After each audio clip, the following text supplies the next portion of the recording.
Taste the Daily. Tiruvallur மாவட்டம் ஆவடியில் அதிமுக ஆட்சி காலத்தில் கொண்டுவரப்பட்ட செயற்கை நீரூற்று பராமரிப்பில்லாமல் சேதமடைந்து காணப்படுகிறது. ஐ லவ் ஆவடி என்ற வாசகத்துடன் அதனை சுற்றி செயற்கை நீரூற்று உருவாக்கப்பட்டு அழகுடன் காட்சியளித்து வந்த நிலையில் தற்போது செயல்படாமல் சுற்றிலும் புதர்கள் வளர்ந்து காட்சியளிக்கிறது. மேலும் ஆங்காங்கே மின்சார வயர்கள் ஆபத்தான முறையில் செல்வதால் அசம்பாவிதம் நிகழும் முன் அதனை மாற்றுவதுடன் செயற்கை நீரூற்றையும் பயன்பாட்டுக்கு கொண்டுவர வேண்டும் என பொதுமக்கள் வலியுறுத்தியுள்ளனர். கடலூர் மாவட்டம் ஸ்ரீமுஷ்ணம் அருகே 4 வழி சாலை மேம்பாலத்தில் இருசக்கர வாகனமும் வேனும் நேருக்கு நேர் மோதிக்கொண்ட விபத்தில் இளைஞர் உயிரிழந்தார். நங்குடிக்குப்பம் 4 வழி சாலை மேம்பாலத்தில் நடந்த விபத்தில் புடையூரை சேர்ந்த 29 வயதான அஜித்குமார் என்பவர் சம்பவ இடத்திலேயே உயிரிழந்தார். வேனில் இருந்த சிலர் படுகாயம் அடைந்துள்ள நிலையில் அவர்கள் சிகிச்சைக்காக மருத்துவமனையில் அனுமதிக்கப்பட்டனர். சேலம் மாவட்டம் சங்ககிரி அருகே கள்ளத்தனமாக மது விற்பனை செய்த இருவர் சிக்கினர். வைகுந்தம் பிரிவு பகுதியில் உள்ள தனியார் உணவு விடுதியில் கள்ளத்தனமாக மது விற்பனையில் ஈடுபட்ட உத்தரப்பிரதேசத்தை சேர்ந்த ரதிபவன் யாதவ், சுனில்குமார் ஆகிய இருவரிடம் இருந்து 37 மது பாட்டில்கள் 2000 ரூபாய் பணம் பறிமுதல் செய்யப்பட்டது. திமுக ஆட்சியில் கள்ள மது, கள்ளச்சாராயம் என போதைப் பொருட்கள் விற்பனை கொடிகட்டி பறப்பதாக கடும் விமர்சனம் எழுந்துள்ளது. சென்னை பாரிமுனையில் வழிப்பறி கொள்ளையில் ஈடுபட்ட 3 சிக்கினர். MKP நகரை சேர்ந்த தௌஃபிக் அப்துல்லா என்பவர் கடந்த 29ஆம் தேதியன்று 12 ஐபோன்கள் அடங்கிய பையை பார்சல் செய்வதற்காக இருசக்கர வாகனத்தில் எடுத்துச் சென்றபோது மற்றொரு இருசக்கர வாகனத்தில் பின்தொடர்ந்து வந்த இருவர் ஐபோன்களை பறித்து கொண்டு தப்பினர். இது தொடர்பாக 3 பேர் சிக்கினர். இதற்கும் மக்கள்தான் பொறுப்பு, தங்கள் உயிரையும் உடைமைகளும் தாங்களே பாதுகாத்துக் கொள்ள வேண்டும் என பேசி ஸ்டாலின் தப்பிக்கப் போகிறாரா என மக்கள் கேள்வி எழுப்பியுள்ளனர்.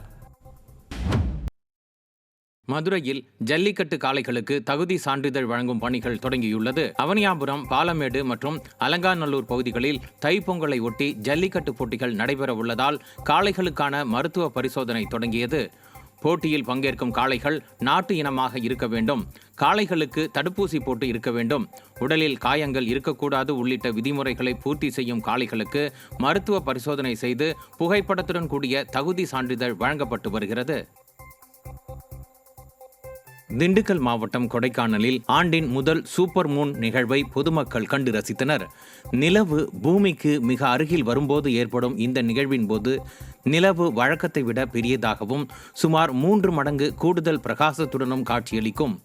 இந்த ஆண்டின் முதல் சூப்பர் மூன் நிகழ்வு கொடைக்கானல் மலைப்பகுதியில் மிகவும் பிரகாசமாக தெரிந்தது. முதலில் ஆரஞ்சு நிறத்திலும், பிறகு லேசான மஞ்சள் நிறத்திலும், இறுதியாக வெண்மையான நிறத்தில் ரம்யமாக காட்சியளித்தது. இந்த நிகழ்வை பொதுமக்கள் ஆர்வத்துடன் கண்டு ரசித்தனர். சேலம் மாவட்டம் மேட்டூர் அருகே கரும்பு கொள்முதலில் இடைத்தரகர்களின் குறுக்கீட்டால் நஷ்டமடைவதாக விவசாயிகள் குற்றம் சாட்டினர். கொளத்தூர் ஊராட்சிக்கு உட்பட்ட பகுதிகளில் முழு கரும்பு ஒன்றுக்கு 38 ரூபாய் வழங்கப்படும் என விடியாத அரசு தெரிவித்துள்ள நிலையில் வெட்டுக்கூலி, ஏற்றி இறக்கும் கூலி, போக்குவரத்து செலவு உள்ளிட்டவை போக கரும்பு ஒன்றுக்கு 27 ரூபாய் விவசாயிகளுக்கு வழங்கப்படுகிறது. இதனால் நேரடியாக தங்களிடம் கொள்முதல் செய்ய வலியுறுத்தி வந்த நிலையில் விடியாத அரசின் அதிகாரிகள் இடைத்தரகர்கள் மூலம் கொள்முதல் செய்வதால் கடும் நஷ்டம் ஏற்படுவதாக விவசாயிகள் வேதனை தெரிவித்தனர். காஞ்சிபுரம் மாவட்டம் ஸ்ரீபெரும்புதூர் அருகே தேசிய நெடுஞ்சாலையில் நிறுத்தி வைக்கப்பட்டிருந்த கனரக லாரி மீது சரக்கு வாகனம் மோதிய விபத்தில் 2 உயிரிழந்தனர். பெங்களூரில் இருந்து இரும்பு பொருட்களை ஏற்றிக்கொண்டு சென்னை நோக்கி வந்த மினி சரக்கு வாகனம் மாம்பாக்கம் பகுதியில் நிறுத்தி வைக்கப்பட்டிருந்த கனரக லாரியின் பின்புறம் மோதிய விபத்தில் திலீப், ஸ்டானி ஆகியோர் சம்பவ இடத்திலேயே உயிரிழந்தனர். விடியாத திமுக அரசின் நெடுஞ்சாலைத்துறை அதிகாரிகள் விபத்து ஏற்பட வாய்ப்புள்ள பகுதிகளில் எச்சரிக்கை பலகை மற்றும் வேகத்தடை அமைக்காததால் விபத்துகள் அதிகரித்து வருவதாக குற்றம் சாட்டப்படுகிறது. கிருஷ்ணகிரி மாவட்டம் போச்சம்பள்ளியில் கடும் பனிப்பொழிவு காரணமாக சாலையில் சென்ற கார் விபத்துக்குள்ளானது. போச்சம்பள்ளி மற்றும் அதன் சுற்றுவட்டார பகுதிகளில் கடந்த 1 மாதமாக பனியின் தாக்கம் நாளுக்கு நாள் அதிகரித்து வரும் நிலையில் வாகன ஓட்டிகள் கடும் அவதியடைந்து வருகின்றனர். இந்நிலையில் தருமபுரியில் இருந்து வாணியம்பாடி நோக்கி சென்று கொண்டிருந்த கார் கடும் பனிமூட்டம் காரணமாக பாதை தெரியாமல் புலியூர் ஜம்பு ஏரியில் இறங்கி விபத்துக்குள்ளானதில் நல்வாய்ப்பாக காரில் பயணித்த 2 உயிர் பிழைத்தனர்.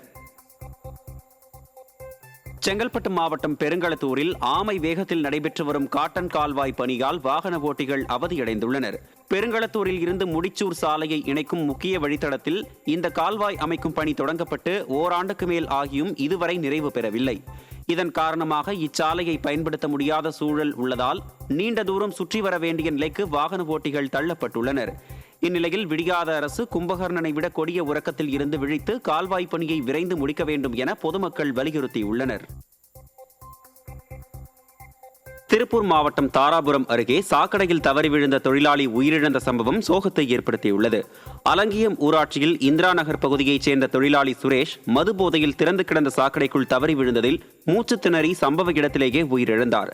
விடியாத திமுக அரசின் ஊராட்சி அதிகாரிகளின் அலட்சியத்தாலும் சாக்கடைகள் முறையாக மூடாமலும் திறந்தே கிடப்பதாலும் மதுவிலக்கை அமல்படுத்தாத ஸ்டாலின் அரசாலும் மனித உயிர்கள் பறிபோவதாக குற்றம் சாட்டப்படுகிறது.